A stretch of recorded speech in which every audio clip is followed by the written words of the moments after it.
তুমি কারো কাছে ততক্ষণ প্রিয়জন যতক্ষণ তুমি তার কাছে প্রয়োজন। আজকের দিনে প্রয়োজন ছাড়া প্রিয়জন হওয়ার মতো মানুষ পার্সেন্টেজে নয়, বরং সংখ্যাতে প্রকাশ পায় না।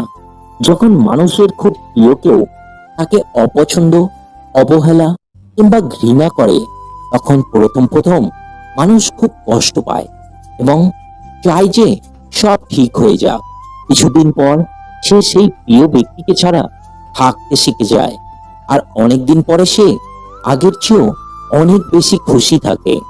যখন সে বুঝতে পারে যে কারো ভালোবাসায় জীবনে অনেক কিছুই আসে যায়, কিন্তু কারো অবহেলায় সত্যি কিছু আসে যায় না। কখনো কাউকে অযোগ্য বলে অবহেলা করো না। ভেবে দেখো, তুমিও কারো না কারো কাছে অযোগ্য। কেউ কারো যোগ্য নয়, যোগ্য বিবেচনা করে নিতে হয়। কাচের চুড়ি ভাঙার মতন মাঝে মাঝে ইচ্ছে করে দুটো চারটে নিয়ম কানুন ভেঙে ফেলি। পায়ের তলায় আছড়ে ফেলি মাথার মুকুট। যাদের পায়ের তলায় আছি তাদের মাথায় চড়ে বসি। যখন কেউ অবহেলা করে, তখন যে কাজটি করা উত্তম তা হলো বুক ফুলিয়ে চলা। যে তোমার খেয়াল রাখে তাকে কখনো অবহেলা করো না। একদিন দেখবে পাথর খুঁজতে খুঁজতে হীরা হারিয়ে ফেলেছ। পিছন ফিরলেই যে তোমার নামে সস্তা মজায় অট্টহাস্যে মেতে ওঠে, সে আর যে হোক তোমার বন্ধু নয়। কিছু মানুষ সারা জীবন অন্যের ভুল ধরেই কাটিয়ে দেয়, নিজের ভুলগুলো দেখেও দেখে না। নিজেকে এমন ভাবে গড়ে তোলো যাতে মানুষ তোমাকে ইউজ অ্যান্ড থ্রো পেনের মতন না বিকিয়ে ফাউন্টেন পেনের মতন যত্ন করে রাখে। সবাইকে বিশ্বাস করতে নেই, কারণ চিনি আর লবণ দেখতে এক হলেও দুটো স্বাদ কিন্তু আলাদাই হয়। পরের সুখে যার পাছা জ্বলে তাকেই মনুষ্যরূপী জোনাকি বলে। দেখলে মনে হয় আলো দেয়, কিন্তু আসলেই তারা কোনো কাজেই আসে না। লোকে তোমার প্রশংসা করলে খুশি হয়েও না, লোকে তোমার নিন্দা করলেও দুঃখ পেও না, কারণ লোকের কথায় কয়লা কখনো শোনা হয় না। চোখ থাকলেই দেখা যায় না, চারপাশে আলো থাকতে হয়।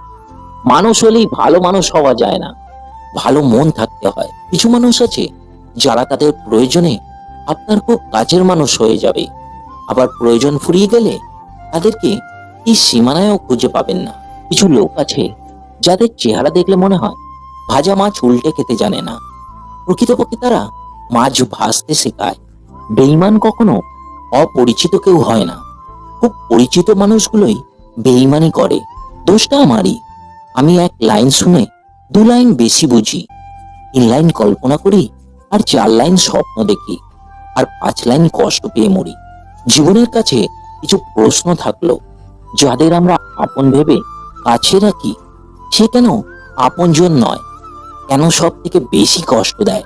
বিশ্বাসঘাতকতা করে, স্বার্থপরের মতন উপকারের দিনগুলো ভুলে যায়।